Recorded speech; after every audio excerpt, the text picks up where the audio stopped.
ओम शांति।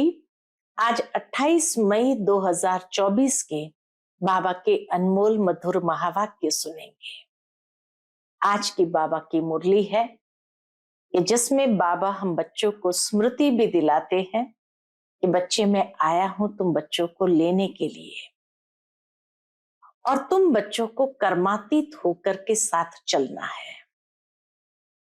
कर्मातीत बनने का अभ्यास बाबा ने बताया कि स्वयं को आत्मा समझो और हर कर्म करते हुए बाप को याद करो। बाबा कहे ये दैहिक भान भूल जाना चाहिए। दैहिक दृष्टि न हो, आत्मिक दृष्टि को विकसित करो। आत्मा रूप में भाई भाई है, तो जब इस दृष्टि को पक्का करेंगे तब बाबा कहे पुरुषार्थ की मंजिल को प्राप्त कर सकेंगे। पुरुषार्थ की मंजिल है कर्मातीत स्थिति। दूसरी विशेष बात बाबा ने कहा कि बच्चे दैहिक संबंधों को भी भूलना है। देह सहित देह के सर्व संबंधों को भूलना है। उसके लिए सर्व संबंध एक बाप से जोड़ना है और सर्व संबंधों के आधार से उनको याद करना है। जितना हो सके उस माशूक को बहुत प्यार से याद करेंगे तब बाबा कहे कर्मातीत अवस्था होगी। तो एक तो स्वयं की देह को भूलना है, दूसरा देह के सर्व संबंधों को भूलना है। और ये स्मृति रहे ये बाप भी है, टीचर भी है, सतगुरु भी है। तो सुनते हैं आज के बाबा के अनमोल मधुर महावाक्य। ओम शांति। मीठे बच्चे, बाप है सर्व संबंधों के प्यार की सैकरीन। एक मीठे माशूक को याद करो तो बुद्धि सब तरफ से हट जाएगी। आज की मुरली का प्रश्न है, कर्मातीत बनने का सहज पुरुषार्थ व युक्ति कौन सी है?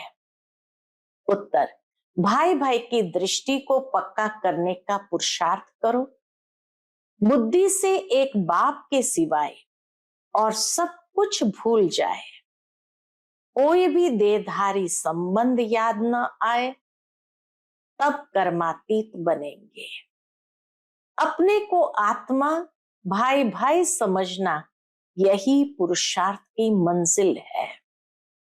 भाई भाई समझने से देह की दृष्टि, विकारी ख्यालात खत्म हो जाएंगे। ओम शांति। डबल ओम शांति।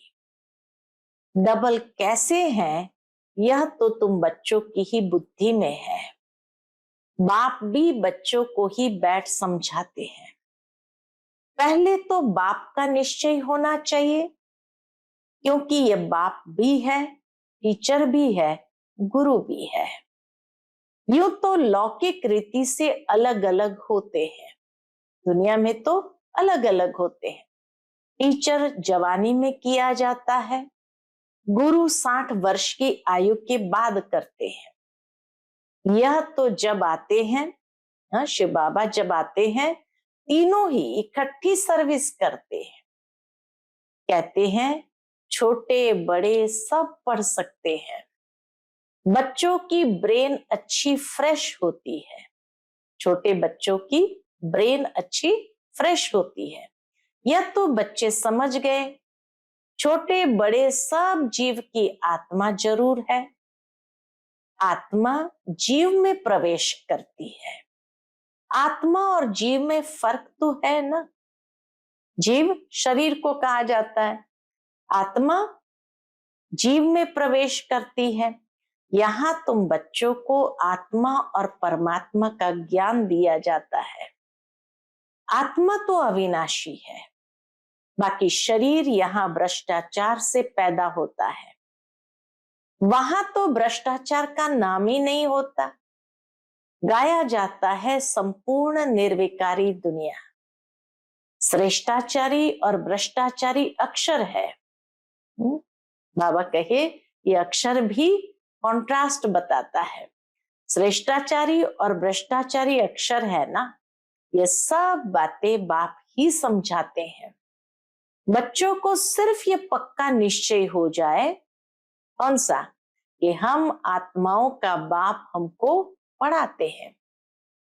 बाप आते ही है पुरुषोत्तम संगम युग पर, तो इससे सिद्ध होता है कि कनिष्ठ से पुरुषोत्तम बनाते हैं। बाप आकर कनिष्ठ से पुरुषोत्तम बनाते हैं।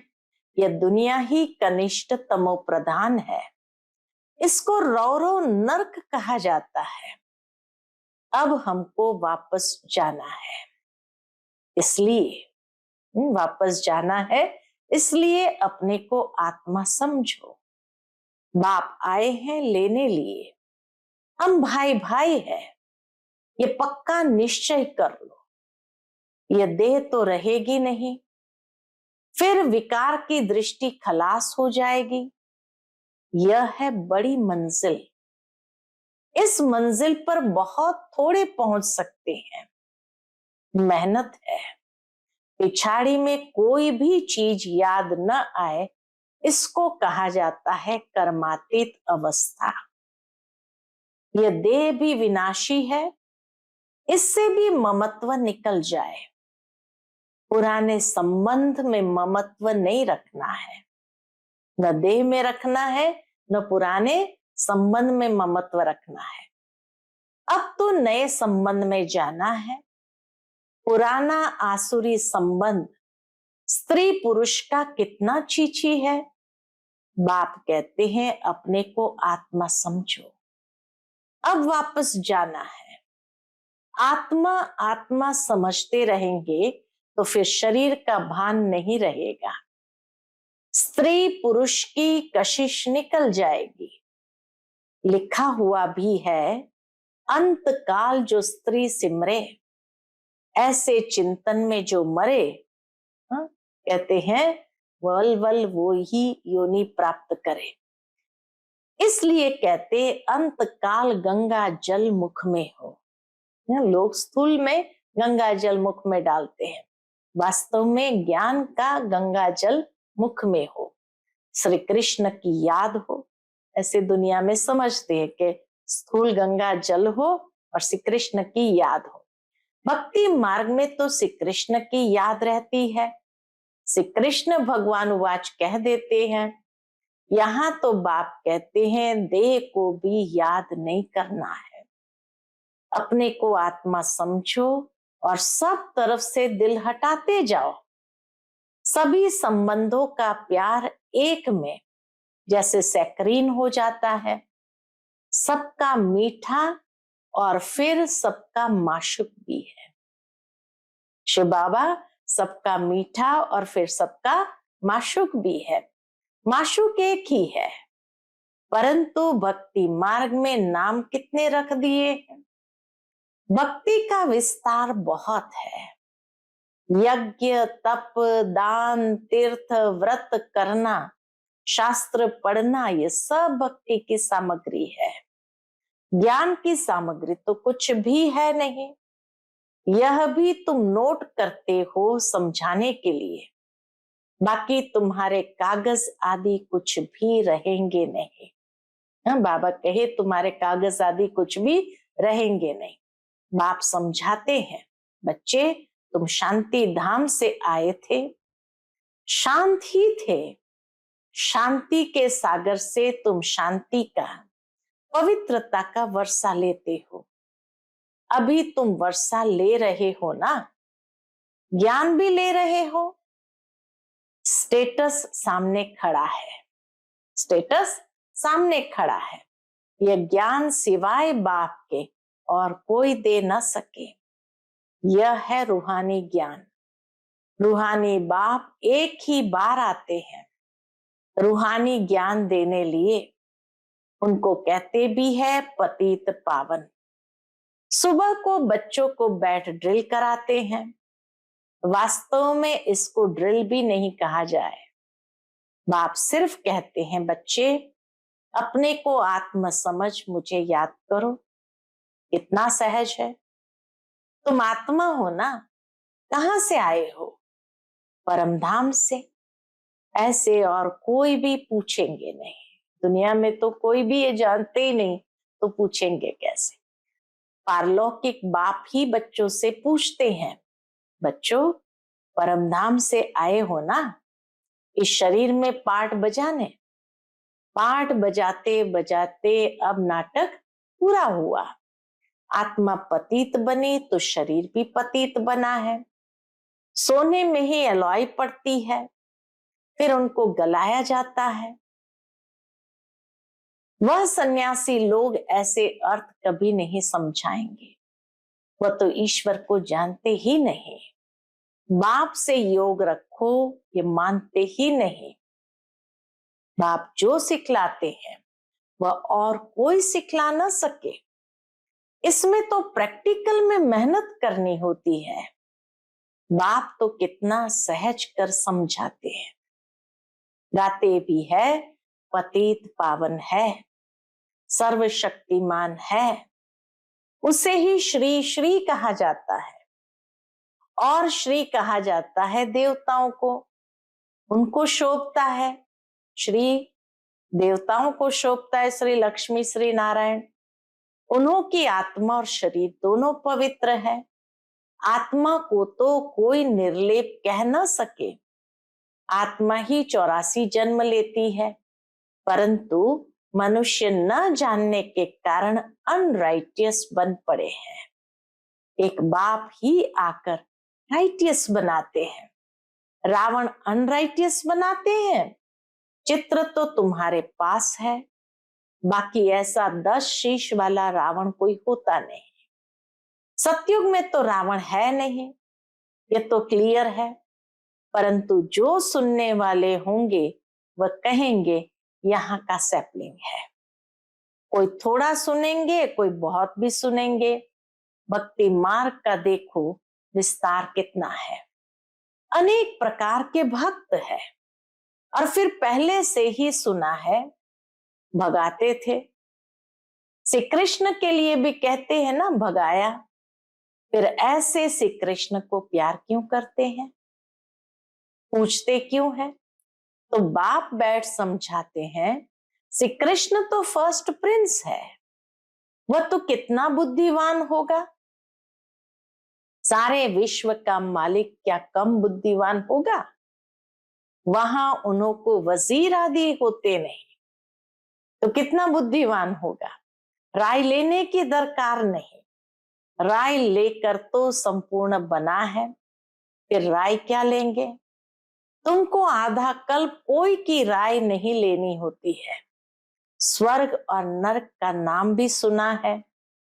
या तो स्वर्ग हो न सके, पत्थर बुद्धि है जो समझते हैं यहाँ हमको धन है, महल आदि सब है, यही स्वर्ग है। परंतु तुम जानते हो स्वर्ग तो है नई दुनिया। स्वर्ग में तो सब सदगति में होते हैं। स्वर्ग नरक इकट्ठा थोड़ी होगा। स्वर्ग किसको कहा जाता है, उसकी आयु कितनी है, ये सब बाप ने तुम्हें समझाया है। स्वर्ग का सारा ज्ञान बाबा ने दिया है। दुनिया तो एक ही है। नई को सतयुग, पुरानी को कलयुग कहा जाता है। अब भक्ति मार्ग खलास होना है। भक्ति के बाद चाहिए ज्ञान। सभी जीव आत्माएं पाठ बजाते बजाते पतित बने हैं, यह भी बाप ने समझाया है। तुम सुख जास्ती पाते हो। 3/4 है सुख, बाकी 1/4 है दुख। इसमें भी जब तमो प्रधान हो जाते हैं तब दुख जास्ती होता है। आधा आधा हो तो मजा ही कैसे हो। मजा तब है जबकि स्वर्ग में दुख का नाम निशान नहीं रहता। तब तो स्वर्ग को सब याद करते हैं। नई दुनिया और पुरानी दुनिया का ये बेहद का खेल है, जिसको कोई जान नहीं सकता। बाप भारतवासियों को ही समझाते हैं, बाकी जो सब है वह आधा कल्प में ही आते हैं। आधा कल्प में हो सिर्फ तुम सूर्यवंशी चंद्रवंशी। हाँ, सतयुग त्रेता में सिर्फ हम ही है सूर्यवंशी चंद्रवंशी के रूप में। तुम पवित्र रहते हो इसलिए तुम्हारी आयु बड़ी रहती है और दुनिया भी नई है। वहां एवरीथिंग न्यू, अनाज पानी धरनी आदि सब नया। आगे चलकर तुम बच्चों को सब साक्षात्कार कराते रहेंगे कि ऐसे ऐसे होगा। शुरू में भी हुए फिर पिछाड़ी में भी होने चाहिए। नजदीक आएंगे तो खुशी होती रहेगी। मनुष्य बाहर देश से अपने देश में आते हैं तो खुशी होती है ना। कोई बाहर में कहाँ मरते हैं तो उनको एरोप्लेन से भी अपने देश में ले जाते हैं। सबसे फर्स्ट क्लास पवित्र ते पवित्र धरनी भारत है। भारत की महिमा को तुम बच्चों के सिवाय और कोई जानते ही नहीं। वंडर ऑफ द वर्ल्ड है ना, उसका नाम है स्वर्ग। वह जो वंडर्स दिखाते हैं वह है सब नर्क के। कहां नर्क के वंडर्स और कहां स्वर्ग के। रात दिन का फर्क है। नर्क के वंडर्स भी बहुत मनुष्य देखने जाते हैं। इतने ढेर मंदिर है, वहां तो मंदिर होते नहीं। नेचुरल ब्यूटी रहती है। मनुष्य बहुत थोड़े होते हैं। सुगंध आदि की भी दरकार नहीं रहती है। हर एक को अपना अपना फर्स्ट क्लास बगीचा रहता है। फर्स्ट क्लास फूल होते हैं। वहां की तो हवा भी फर्स्ट क्लास हो। स्वर्ग की तो हवा भी फर्स्ट क्लास होगी। गर्मी आदि कभी तंग नहीं करेगी। सदैव बाहरी मौसम रहेगा। अगरबत्ती की भी दरकार नहीं। स्वर्ग का तो नाम सुनते ही मुख पानी होता है। तुम कहेंगे ऐसे स्वर्ग में तो झट पहुंचे, क्योंकि तुम स्वर्ग को जानते हो। परंतु फिर दिल कहती है अभी तो हम बेहद के बाप के साथ है। बाप पढ़ाते हैं, ऐसा चांस फिर थोड़ी मिलेगा। यहाँ मनुष्य मनुष्य को पढ़ाते हैं, वहां देवताएं देवताओं को पढ़ाएंगे। यहाँ तो बाप पढ़ाते हैं। रात दिन का फर्क है। इतनी खुशी होनी चाहिए। 84 जन्म भी तुमने लिए हैं। तुम ही वर्ल्ड की हिस्ट्री ज्योग्राफी को जानते हो कि हमने तो अनेक बार ये राज्य लिया, फिर रावण राज्य में आए। अब बाप कहते हैं तुम एक जन्म पवित्र बनो तो 21 जन्म तुम पावन बन जाएंगे। क्यों नहीं बनेंगे?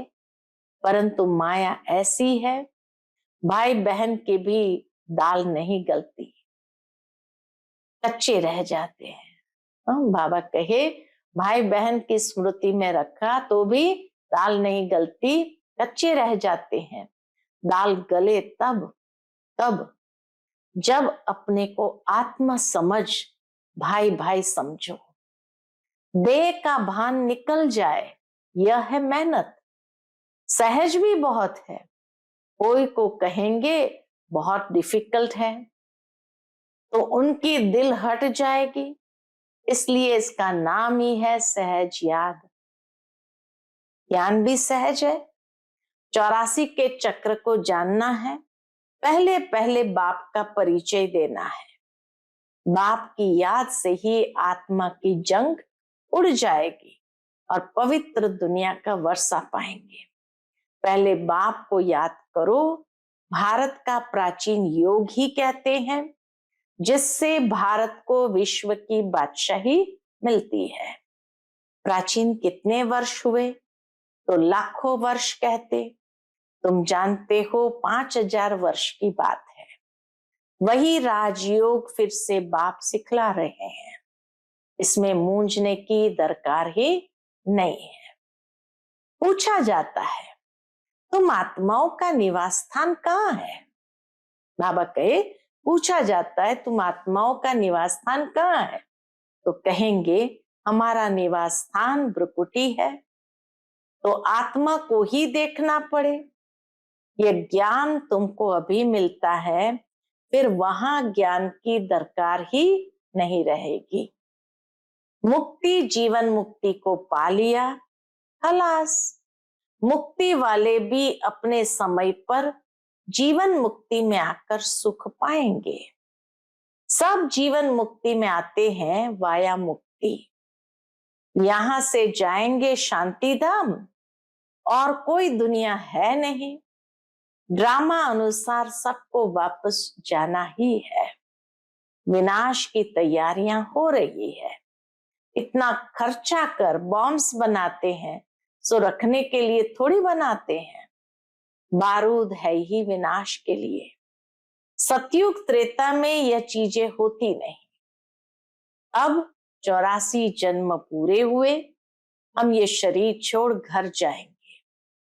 दीप माला पर सब नए नए अच्छे अच्छे कपड़े पहनते हैं ना। तुम आत्मा भी नहीं बनती हो, यह है बेहद की बात। आत्मा पवित्र बनने से शरीर भी फर्स्ट क्लास मिलता है। इस समय आर्टिफिशियल फैशन करते हैं, पाउडर आदि लगाकर खूबसूरत बन जाते हैं। वहां तो नेचुरल ब्यूटी होती है, आत्मा एवर ब्यूटीफुल बन जाती है। यह तो तुम समझते हो। स्कूल में सब एक जैसे नहीं होते। तुम भी पुरुषार्थ करते हो, हम ऐसा लक्ष्मी नारायण बने। यह है तुम्हारा ईश्वरीय कुल। फिर होता है सूर्यवंशी चंद्रवंशी घराना। तुम ब्राह्मणों में राजाई नहीं है। तुम अभी संगम पर हो। कलयुग में अब राजाई है नहीं। भल कोई राजाई रह भी जाती, मिल तो कभी होती नहीं। अब तुम यह बनने लिए पुरुषार्थ कर रहे हो। देखेंगे हम आत्माएं भाई भाई है और वह है बाप। बाप कहते एक दो को भाई भाई देखो, तीसरा नेत्र ज्ञान का तो मिला है। तुम आत्मा कहाँ निवास करती हो? आत्मा भाई पूछता है, आत्मा कहाँ रहती हो? तो कहते हैं यहाँ भ्रुकुटी में। ये तो कॉमन बात है। एक बाप के सिवाय कुछ भी याद न आए, पिछाड़ी में तो शरीर भी ऐसे बाप की याद में छूटे, ये प्रैक्टिस पक्की करनी है। कि पिछाड़ी में शरीर भी बाबा की याद में सहजता से छूटे, ये प्रैक्टिस पक्की करनी है। अच्छा, मीठे मीठे सिकिलधे बच्चों प्रति माता पिता बाप दादा का याद प्यार और गुड मॉर्निंग। रूहानी बाप की रूहानी बच्चों को नमस्ते। हम सभी रूहानी बच्चों की रूहानी माता पिता बाप दादा को याद प्यार गुड मॉर्निंग और नमस्ते। नमस्ते, शुक्रिया बाबा, शुक्रिया। आज के मुरली से धारणा के लिए मुख्य सार है। पहली पॉइंट, सतयुग में फर्स्ट क्लास सुंदर शरीर प्राप्त करने के लिए अभी आत्मा को पावन बनाना है, कट उतार देनी है, आर्टिफिशियल फैशन नहीं करना है। दूसरी पॉइंट, एवर पवित्र बनने के लिए प्रैक्टिस करनी है कि एक बाप के सिवाय कुछ भी याद न आए, यह देह भी भूली हुई हो, भाई भाई की दृष्टि नेचुरल पक्की हो। आज का बाप दादा का मधुर वरदान हम बच्चों के प्रति है, शुभ भावना शुभ कामना के सहयोग से आत्माओं को परिवर्तन करने वाले सफलता संपन्न भव। शुभ भावना शुभ कामना के सहयोग से आत्माओं को परिवर्तन करने वाले सफलता संपन्न भव।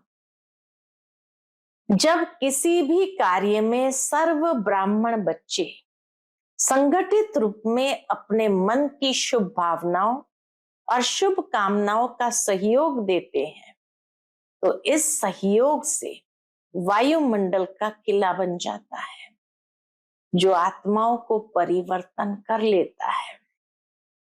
जैसे 5 उंगलियों के सहयोग से कितना भी बड़ा कार्य सहज हो जाता है। ऐसे हर एक ब्राह्मण बच्चे का सहयोग सेवाओं में सफलता संपन्न बना देता है। सहयोग की रिजल्ट सफलता है।